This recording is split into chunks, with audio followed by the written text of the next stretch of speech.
Right.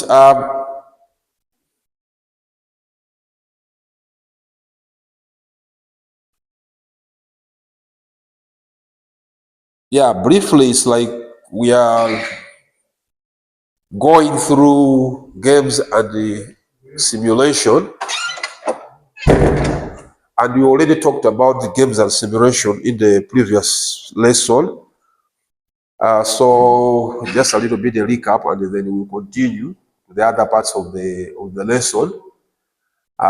That's why a recap, we're just recapping by trying to understand what a game is by looking at the definition of a game and some other elements and how we can define a game.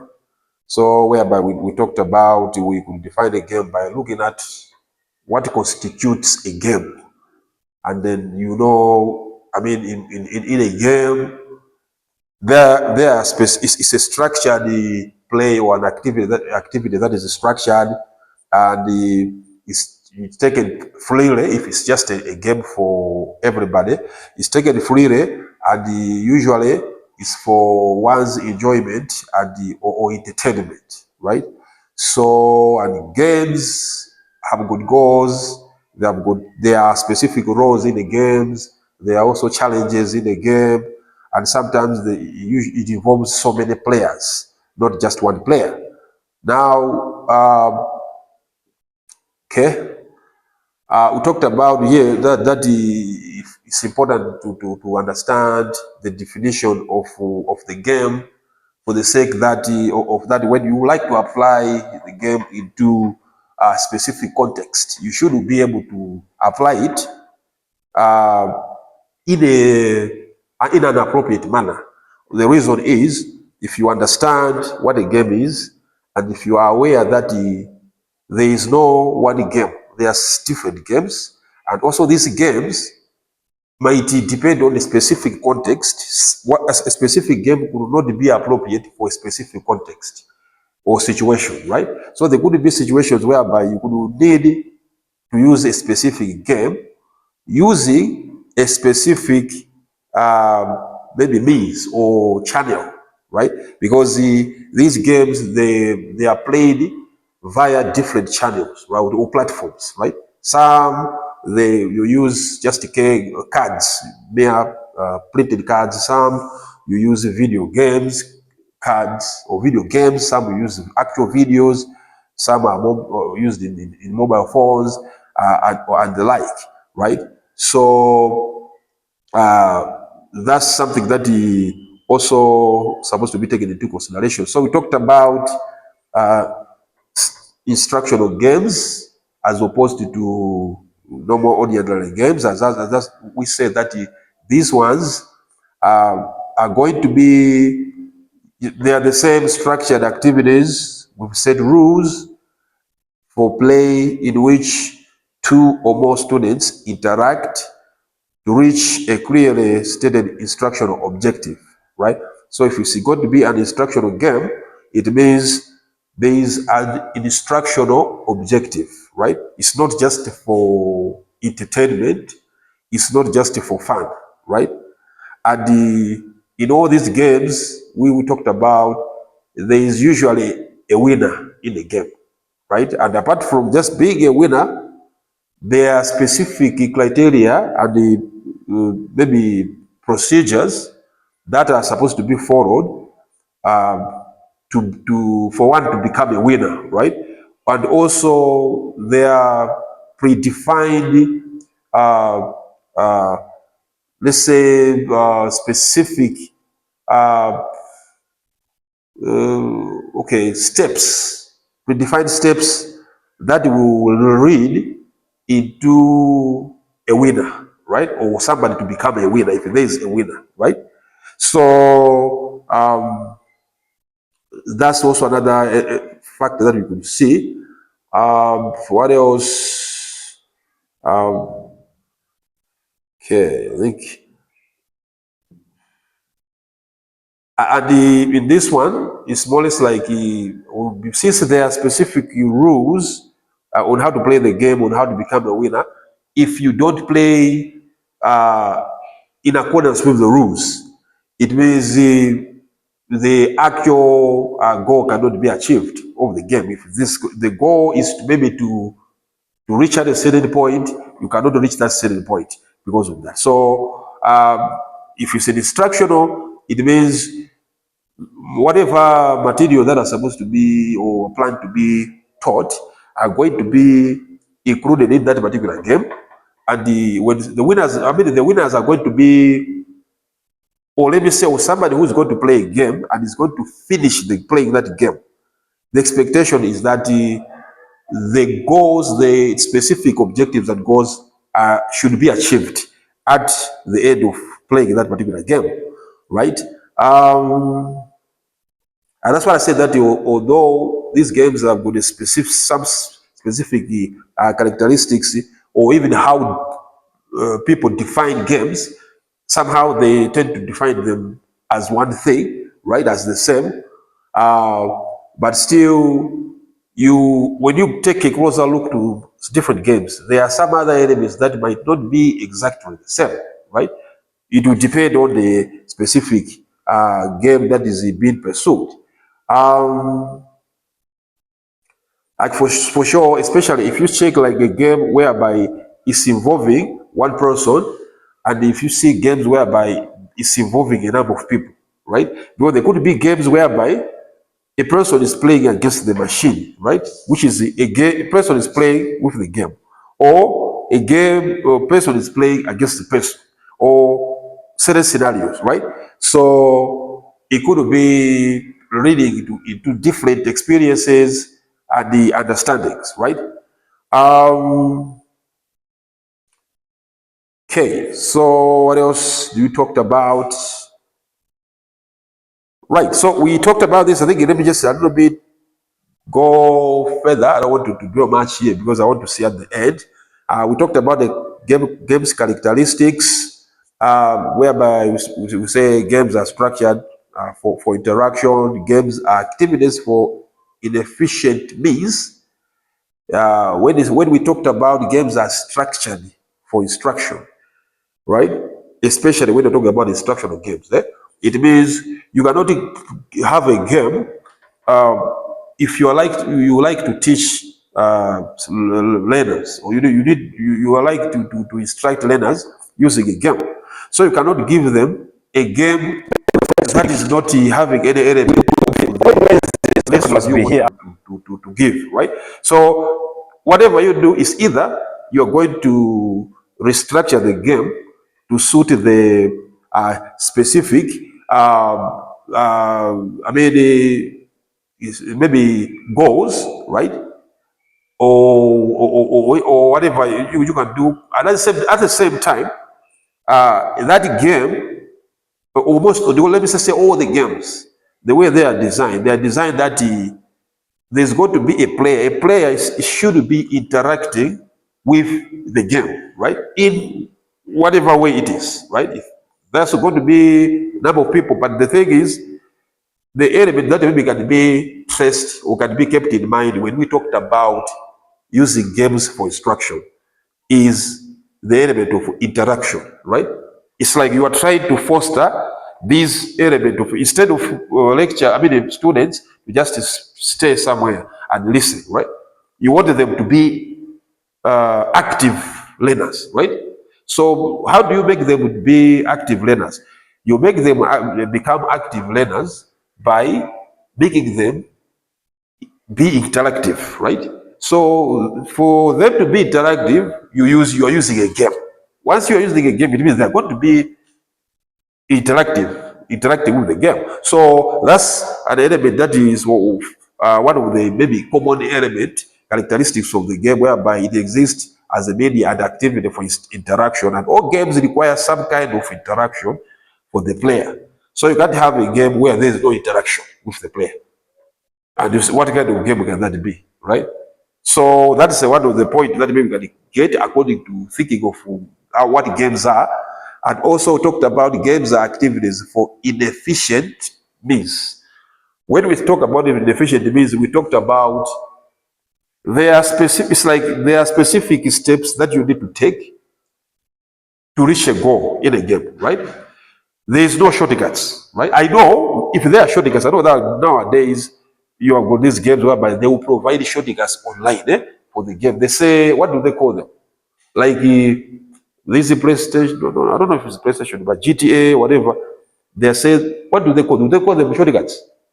There's a certain way they say, I don't know what they call, but it's like a little bit of shortcuts whereby they will tell you, it's not to say shortcuts, but the thing is, it's like a rules on how to navigate the game easily, right? Because the rules are the same, right? If you go to a different route, you can't manage. It's like the old games we have been playing, the very old games, 2D games, Mario, right? All those old games, You already know that you are supposed to pass here. There are some things that are coming. You're supposed to shoot them or jump them. If you don't jump them, they will bump you, you'll fall down. Eh?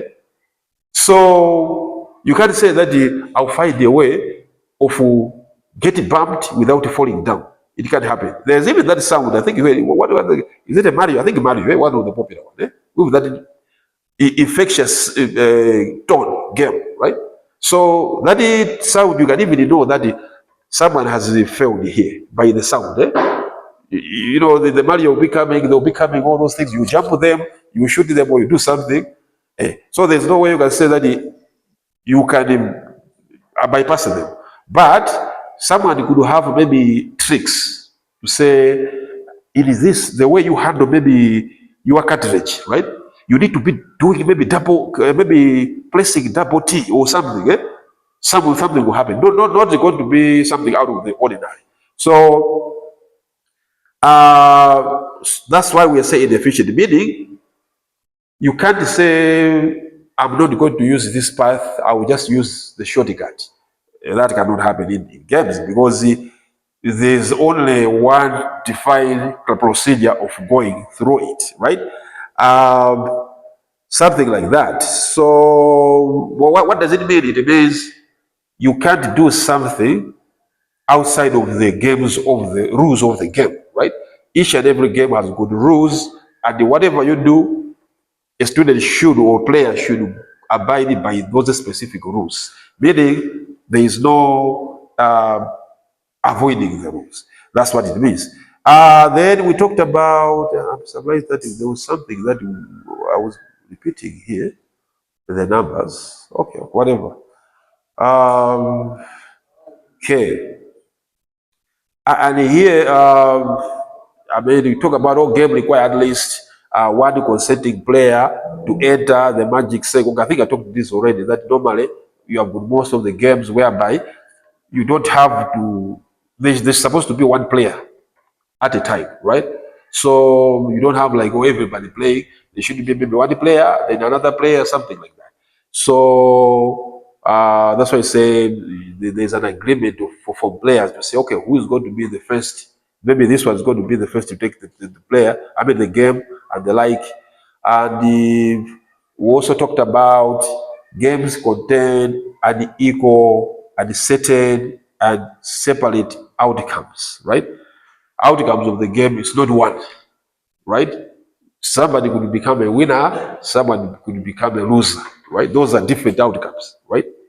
So you have the result of the games you play that there will be an equal, uncertain, because when you say uncertain, there are games whereby once you play by the rules, you know what is coming, right?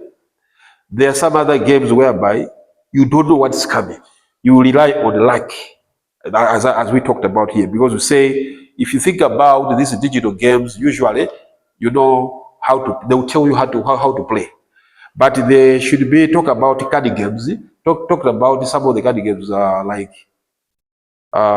let's say what do you call what is it called? These card games we were calling them truth, right? Where there's a joker and the like. What do you call it? What's the actual name? Do you call it? Where there's a joker, there's a diamond, there's this black hat and the like.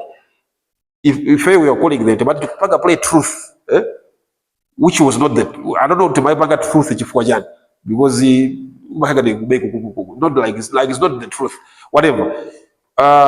It needs it apart from that. What do you call it? Oh, Class 8. But I know there are so many ways of playing the card games. So many. I think Tinagolo is very few.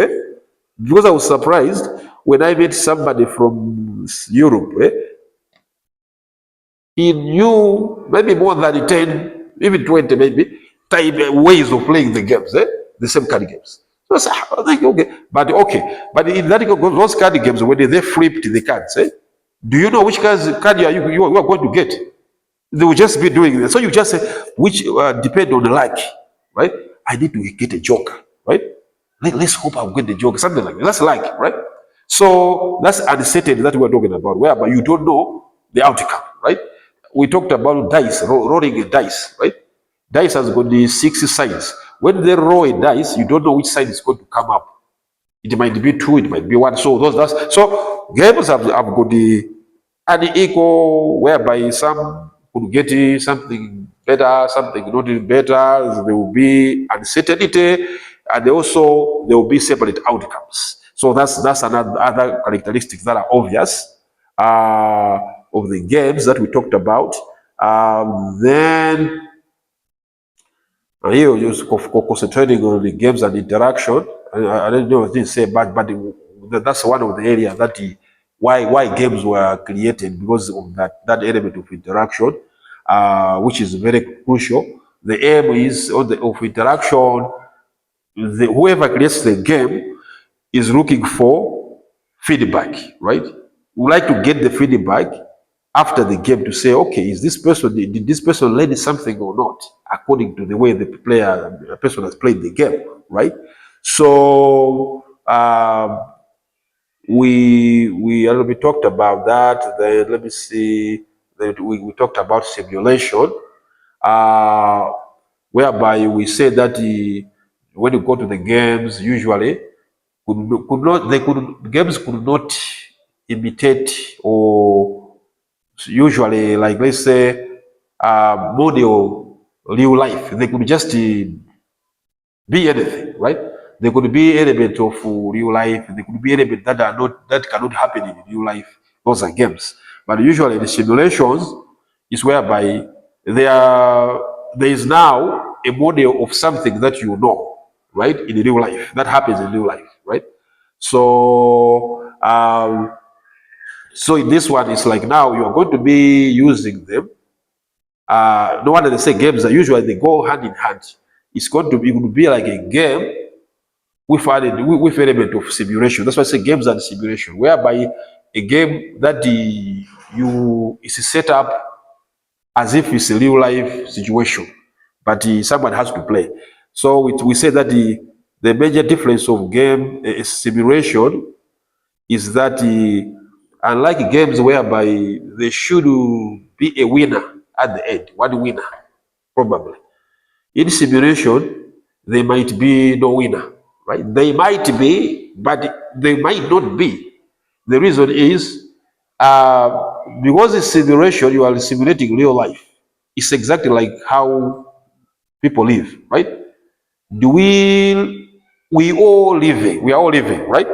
But do we all live the same life, or the way we live? Do we follow the same procedure in everything? You discover that the households, each household, they have got their own routine on how they live their life. So that's why maybe this one is a little bit different.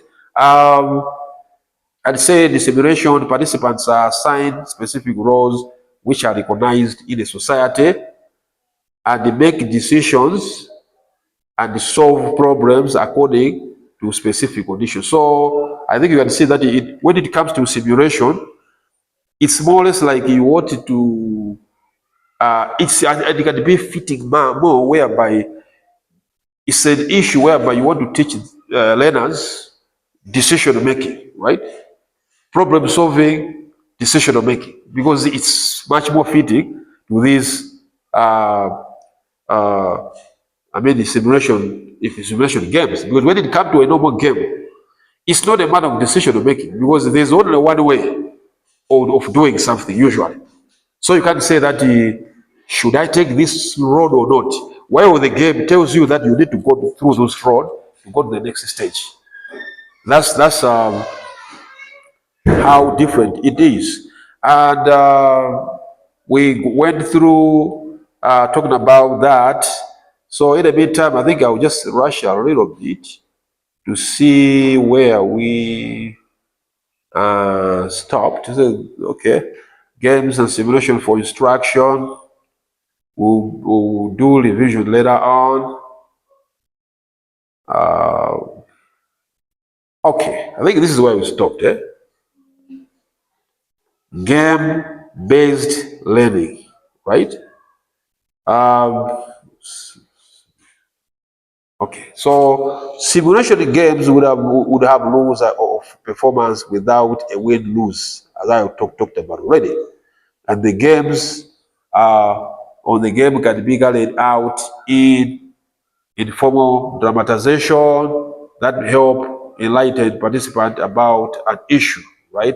So that's game. But now, game-based learning, which is called GBL, as the name says, is a teaching method that uses the power of games to define and support learning outcomes, right?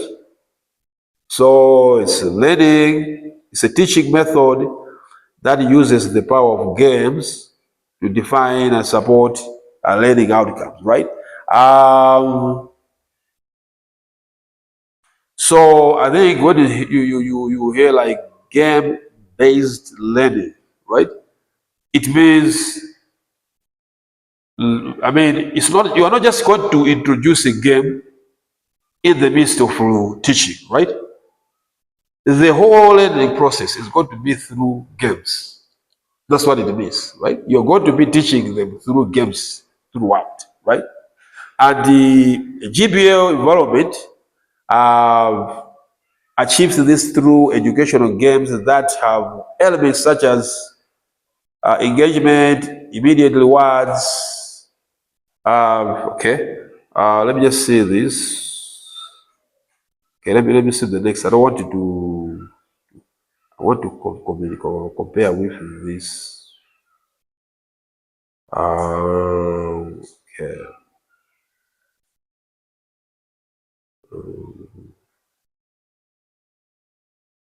Okay. Yeah, because this is the I mean the differentiation we wanted to do later on, whereby we'll differentiate game-based learning versus gamification, right? So we need to be so sure when we are doing the difference, the comparing the two, right?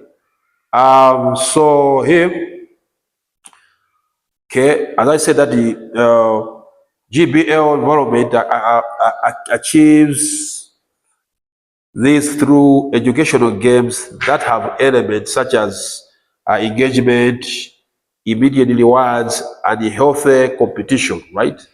And all so that the while the students play, they stay motivated to learn, right? So this is like usually the same on the lower level. Think about kindergarten, whereby they know that they need to student, I mean the kids to be motivated to learn, right? So they use an approach whereby there will be games that are going to be used, and usually the type of games are going to be whereby you have immediate rewards. Osati kuti game kuti you should play the whole game pana kufika nokomalizira after 2 hours to get a reward. That could be boring, right? But this one, because you want to keep them motivated, they'll play a little bit, pack up certain position whereby within a few minutes they'll get something. Since they'll do that, they want to be getting, for example, I think, for example, not okay, you'll be getting a coin. When you do this, you get a coin. So they'll get one coin. So they'll be working to say, I want to get more coins, right? So they'll be continuing. So something like that. So that's usually the structure whereby there are immediate rewards, and also there should be healthy competition, right? It should not be the game whereby like one player, or there's only one person play. Then it will be bowling. But it should be there's so many people, maybe learners are playing, and also there's the healthy competition, right?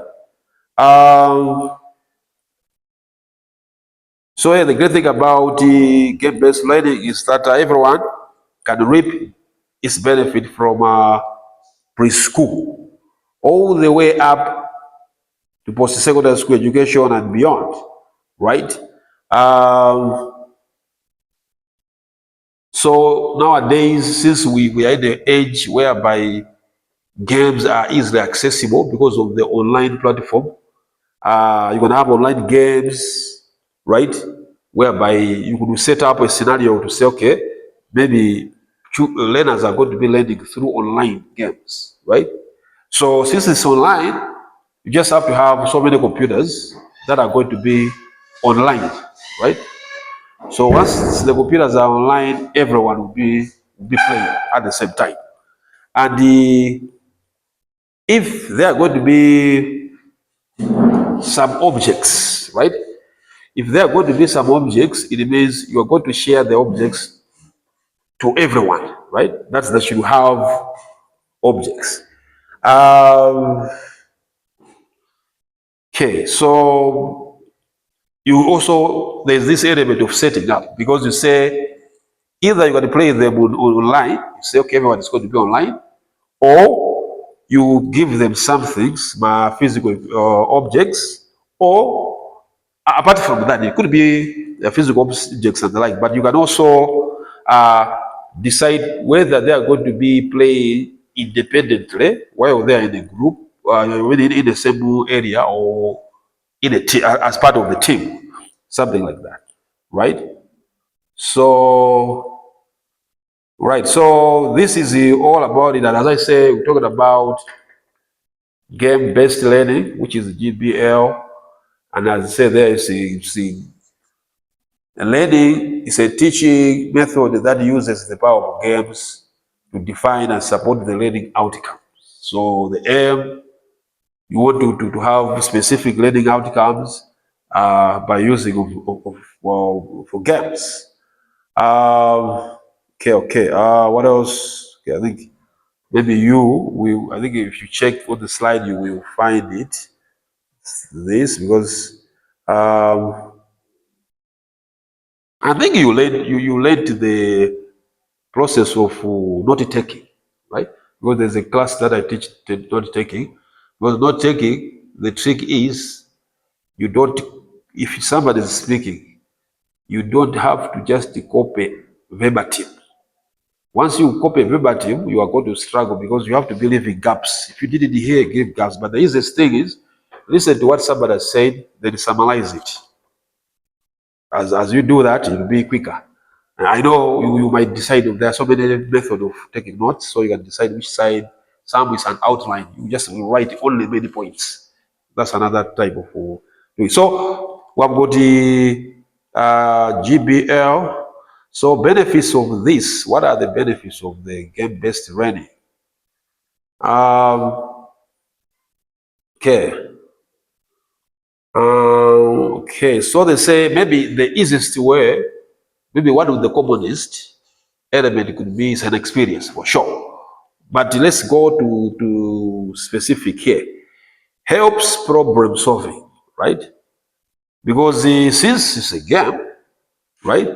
I mean, learners are going to be subjected to uh, activities whereby they need to solve specific problems, right? So it will be help. Here it says help students solve problems by fostering skills like understanding causation logic and decision making, right? They can use it. They can use it in real life outside of school. So if it's a game, usually they will tell you, they will show you something. There's something that is causing something. So because there's that, you have to make a decision to solve that problem.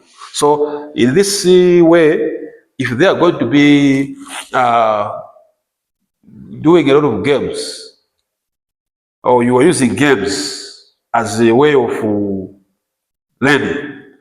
It might help them in the future, right? When they finish school, they encounter real life situation, they could be benefit in terms of how to find ways of solving such kind of real life problems they could face, because people are maybe learners that have never encountered situations whereby, or dilemmas. If they face dilemmas in real life, they go crazy, they go mad. Because there's some people, if I think you've said that before, whereby a small situation to someone who is living a very soft life, a person is getting crazy. Yeah?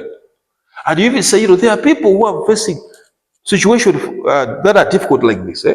But the situation, the reason is, those people you are talking about, it could be that in the past they have encountered maybe a situation whereby, like let me say for games, whereby they are able to solve problems, to think how to solve specific situations, right? But for a person who have never encountered such kind of situations, it could be a problem. So that's where the importance comes in. Encourages critical thinking, which is an obvious element, right? Because in games, you don't take a game and start playing immediately, right? Usually in games, it's like exams, right? You sit for a few minutes and start thinking. They will show you, okay, there's A, B, C, D, E. You need to B to D, right? So you have to think critically to be able to play the game, right? So because of that, it helps or encourages critical thinking, right? And according to research, has shown that the GBL can improve students' critical thinking skills, right? Including the development of independent beliefs prior to engaging in collaborative discourses, right? And provide opportunities for guided reflection. So, I think this is the best way, you can see the kids, maybe if you have got your relatives at your home, or maybe they are kids, when they go to school, I mean, they are given game and they are good at games. But if you see the game they play or so, I mean, they go play. Somebody needs to think.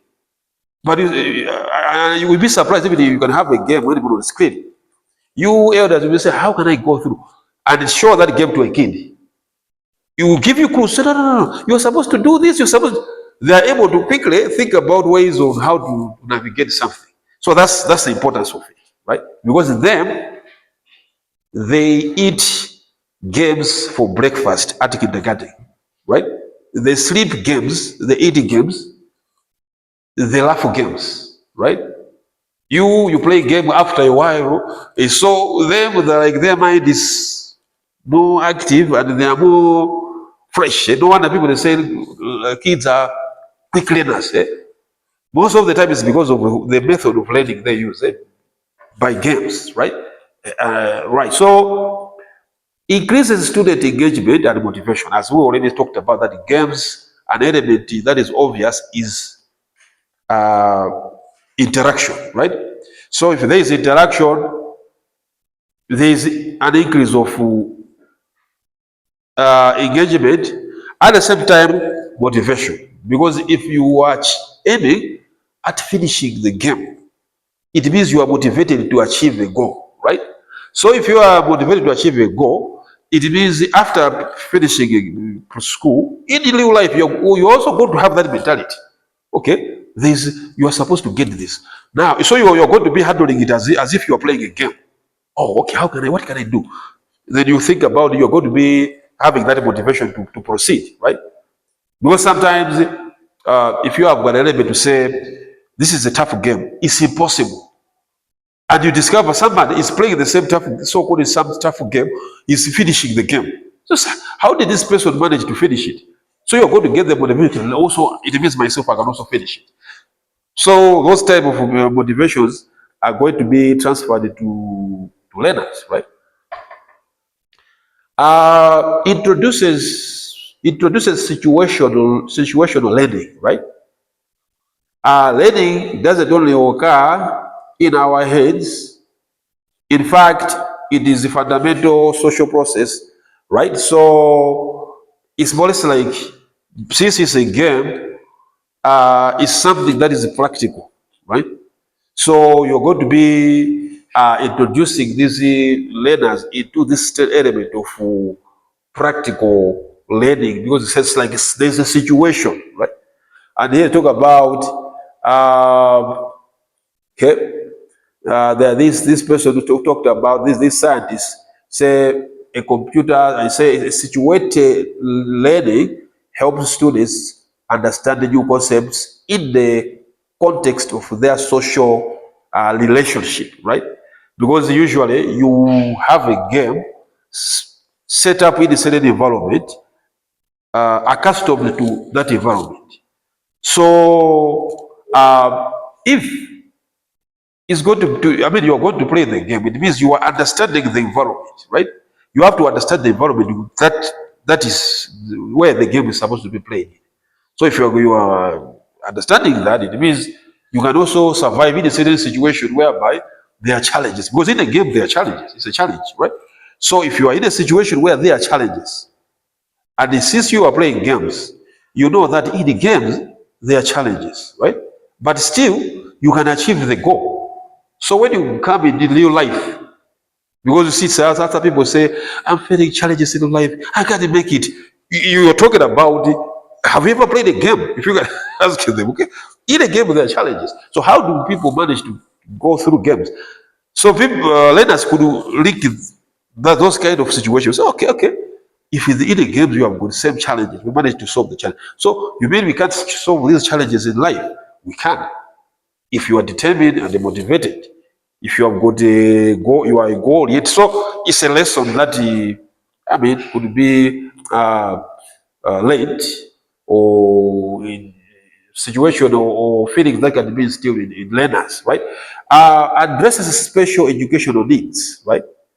Another point, GBL positively impacts special education classrooms.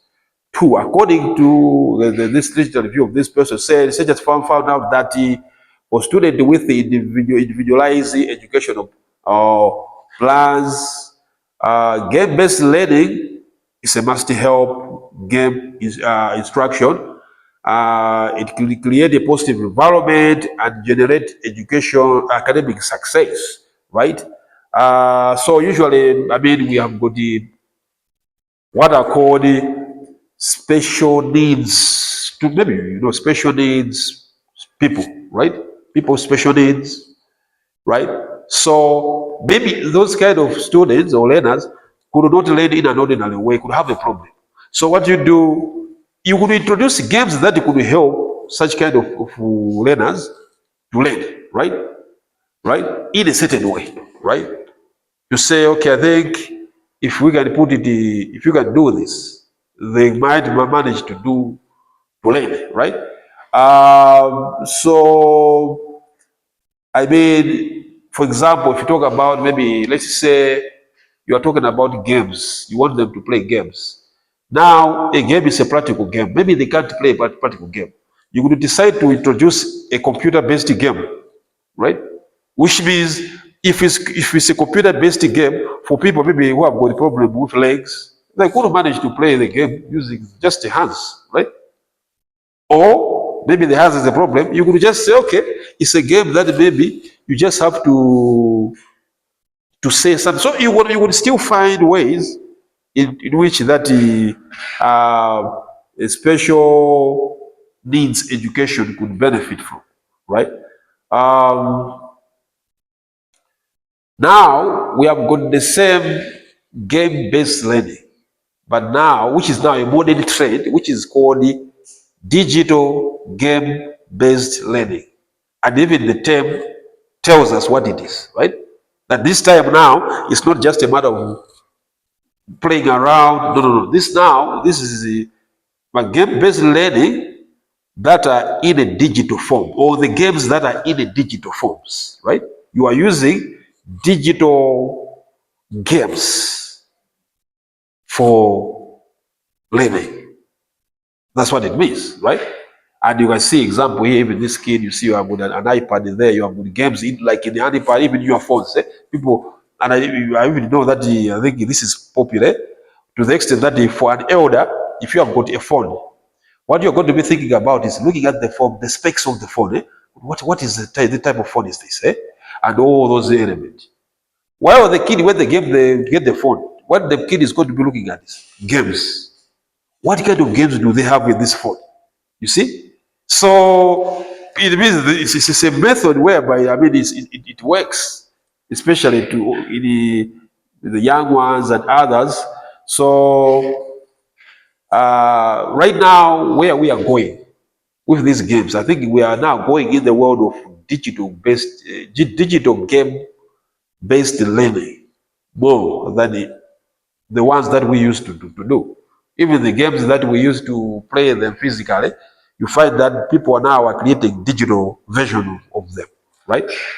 So in an increasingly tech-filled world, DGBL takes things one step further and harnesses the technology to help make game-based learning even more engaging and effective, right? So game-based learning, digital game-based learning offers a delicate balance between in-class lessons and the educational gameplay, right? And the teachers introduce students to new concepts and show them how they work. Then the students practice these concepts through digital games, right? So you could have in your classroom, maybe you give them specific digital gadgets. You tell them that what game it is that those gadgets and how to go about it, and then they use the digital the gadgets to play, right? Uh, okay. What else we have here? Okay. So here you have got some examples on areas because I'm saying that this is how beneficial the DGBL have become, right? Because nowadays you have got even learners who use digital platforms for learning, right? I mean, you use the lecture is saying they are typing on the laptop, or maybe they have good. So it's already it's a platform whereby they use the platform for learning, right? Now think about it. If you have got a game, so there are some other maybe areas like if you're talking about mathematics, right? Maths is an area whereby it's a field. Mathematics field is an area whereby most of the learners they feel like it's difficult to comprehend, to grasp. So you could use this type of gaming to help in this field, right? Because if you think about it, imagine we have been learning mathematics. Why were mathematics appearing to be tough? If you remember when we were studying from primary school, mathematics are makanga simple. Ali sama kwanza 100. Why? All of a sudden, study 8, why? Secondary school. The reason is beti papa ku primary school kwa bilia guchi. Amabwesa mango awili, mango 2. Mango 5 tajusa na mango awili. Timashita kuona physically, right? So because we are saying we could even relate, right? And you could see easily, so you could not get confused. All of a sudden, mango achoka, we don't have any physical things. Now they are telling you something that is abstract. A, B, X. We don't even know what X is. We don't know what A is. And they're telling you something that is almost appearing impossible, right? 2 minus 5. So, since they're just now concepts, you now become, say, no, this is something that we can't get. But imagine, had it been all that those mathematics that we have been playing, we've been having, going through, we are turned into games. To say, mama watu tukaswera game ya kuti tukaswera game, mama watu tukaswera game ya algebra. Ali is excited tukaswera game ya algebra. It's a game, eh? Padi. You see, agamati hata anasoma masama anasoma sana malizi. Kuba you find I didn't think they were games. anthu bweza kupapezeka kuti amaliza amene sanamalize klasi yatha bweza kusalira klasi kupangabe play the games. But because of the method that we use, we are just using them normal to the extent that when the mathematics class ends, everybody wants to go out. So that's just the difference. That nowadays, I think because it's a model, I think where we are going, so I think these kids, they will be having those luxuries whereby mathematics class will be having something like that. So here say there is a prodigy maths, right? So prodigy maths, I've never played it, but it's a game, right? These are examples of the DGBO. There are games that are special, made for learning purposes, right? Maybe if you have time, I will search for it. I want to look to see how it looks like. I didn't search for it, but it's a which means this one is a prodigy maths is an engaging, standard aligned digital game based learning platform that checks all those boxes. Success in the games requires students to correctly answer maths questions, right? Which adapt to their learning needs and gives teachers the ability to differentiate, right? So it's a game whereby you have to be answering maths questions, right, as you are playing. So you can see that it's a process whereby you can even just give the kids a game. Okay, if I put there was a triangle. Okay, triangle, the blah blah blah blah A B C D. Okay, here's a game. Can you go through it? Right? Then they'll be going through it. Or maybe they have a definition somewhere. But I've never played it. But it's a game that was designed to do that one, right? Unfortunately, you can even see here where I was getting this. There was a link here. I never checked the link, but you couldn't be found online. Okay, so combined with your teaching style and combined lesson plans, you're likely to have a lot of success, because what happens is when you are using DGBL learning, right? Let me say you are using games for learning. It's not like you're just going to take the games and give them, right? You will combine, right? You have your normal lessons the way you want to do, and now with the games. So you have to do some introductions, right? You have to tell them what to do. You have to give some hints. You have to give some clues. So it's a combination, and then they will use now the game to go through it. So let's see here. Okay. So here, just give you an example that the history, right? This digital game-based learning, it did just came to where it is right now because it has a history. It emanated from the traditional games, where you now linked it to the traditional games. But still, you are going to have the digital games-based learning. Then you're going to have, you can decide, right, to have traditional. But it will depend on you. For example, if you say you want to use the digital game-based learning, what could be the challenges, right? If the game has to be played on an iPad, and you don't have iPads, are you going to play the game? If there are 20 students, are you going to have 20 iPads? So this could be a challenge. Digital game-based learning would work in a situation whereby maybe you have got enough gadgets, right? You have got enough equipment. But when you don't have those equipment, then you go to traditional game-based learning now, right? A traditional GBL wasn't just always digital, of course. Take formative and digital childhood games like Simon Says and all those, right? So the root of digital game-based learning is traditional game-based learning. When you say traditional game-based learning, are these ordinary games, right? Whereby you're not using digital gadgets, but this digital is like the same games now have been digitized, right? Has been placed in a format that you can use them in digital platforms. That's what it means, right? It's not such that the digital games are completely different kind of games as opposed to traditional games. They are the same games, But the only difference is maybe since they are being played on a digital maybe gadget, uh, there could be a way of how you are going to be playing it in that digital environment, right? But the ideas could be the same, right? But the bottom line, they talk about traditional game-based learning as what we are talking about here. We are as a whole, we are talking about game-based learning, right?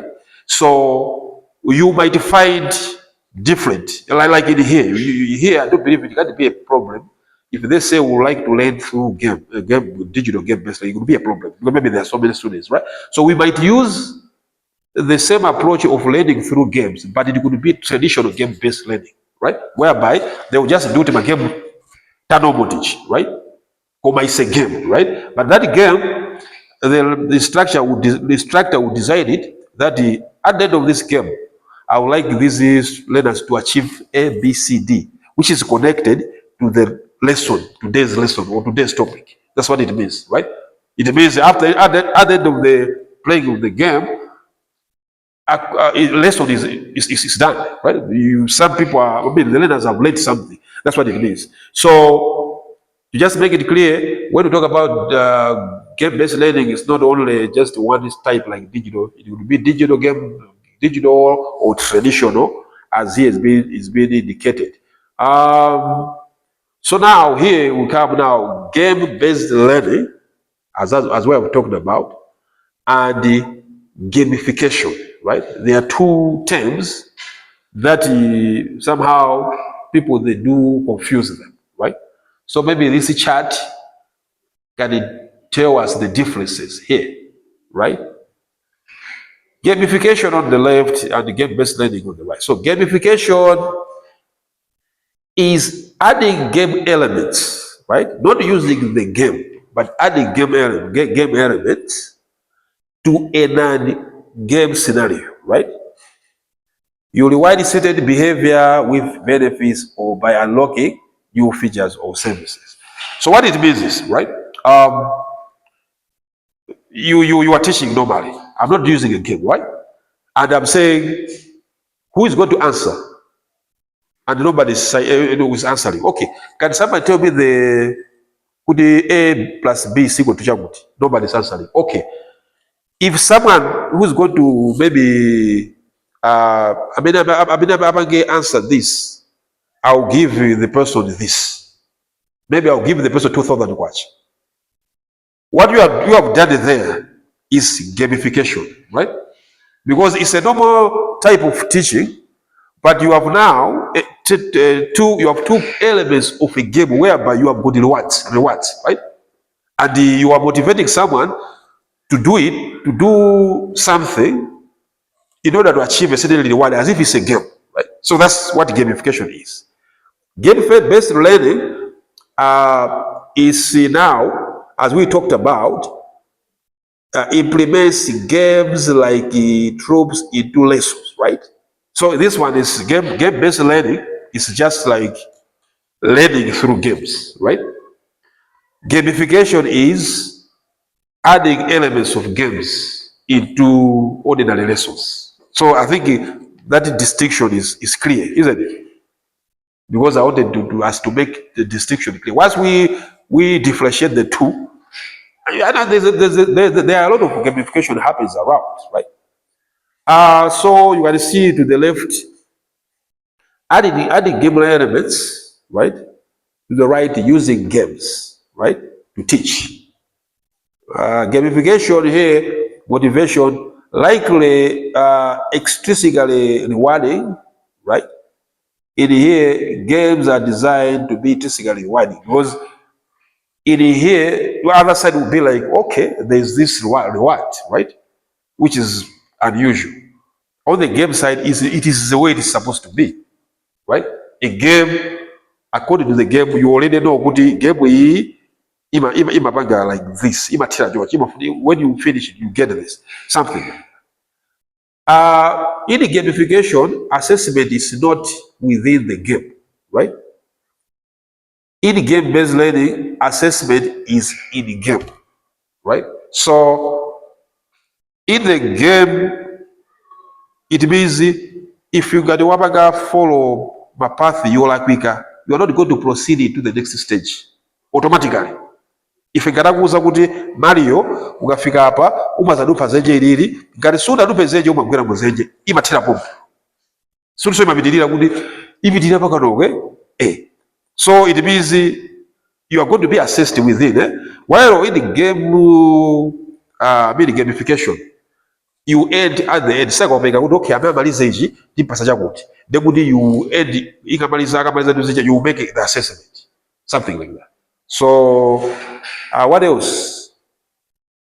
So in gamification, you have got the game-like aspects are adjusted to fit the lesson content, while in game-based, lesson content is adjusted to fit the game. So I think maybe that's a very critical distinction. I believe that you are following that. It's like in the game, then the game upuzisire game. Then kuti uyenera kuti uipange adjust game ipange fit izopuzisira, isn't it? Usizopuzisisa game ere ndizopuzisa. So if you want to use the game, then kuti upange adjust izopuzisazo to fit the game. That's what it means, right? So I think you have got the slide, if I'm not mistaken. But if you don't have the slide, you see this is the easiest way to try to make the distinction, right? You see what is this? I know they might sound whatever here, but don't tell me when you see it on exams, could you define the gamification? I didn't blame. No. You should be able to understand it now. You see it there. The differences are clear, right? So this is the time to internalize this. You can take it as a game. That is the end of the game is going to be the exams, good marks, right? You can do that. So as we already talked about game-based learning and versus gamification, if you are experiencing the game-based learning, chances are that you have come across the term gamified or gamification, right? And as I've already talked about, it's just that element of I think there are so many terms that are used, like I don't know what other terms we can talk about, but there are games terms whereby if you have taken elements of something and added into something, like let me say politics, right?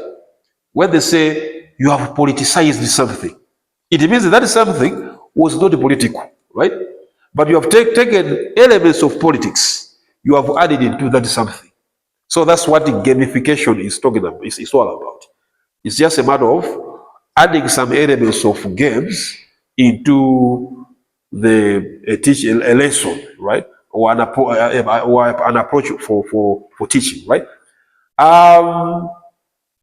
In game-based learning, teachers incorporate learning activities through games to refresh all the concepts to solidify the new ones, right?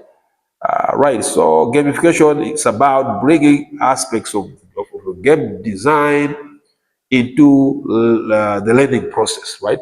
And this includes adding budgets. You can include using points system, maybe getting leaderboards or collecting other awards. So it's any element that is it borrowed from the game, right? Example, game-based learning and game. Okay, let me see here. Talking about a scenario like whereby teaching mathematics to students in the third grade, right? Right. I think the issues that we talked about already. If you use Prodigy Maths, I say Prodigy Maths is a game, right? It's a game that was designed that players are going to be using mathematical concepts to navigate through the game, right? Which means if you are using Prodigy Maths, it means it is game-based learning, right? If you want to use the same, but not now, you want to use it as in a gamification manner, right? So here, student earning points or badges for completing problems, yeah, maths, right? Wow, that I'm solve for mathematics out. Papa, I mean, have a game after these my points. Eh? You would think about what to give them, but if you are using that, but they are doing it in a normal way, it means you are now using the gamification approach, right?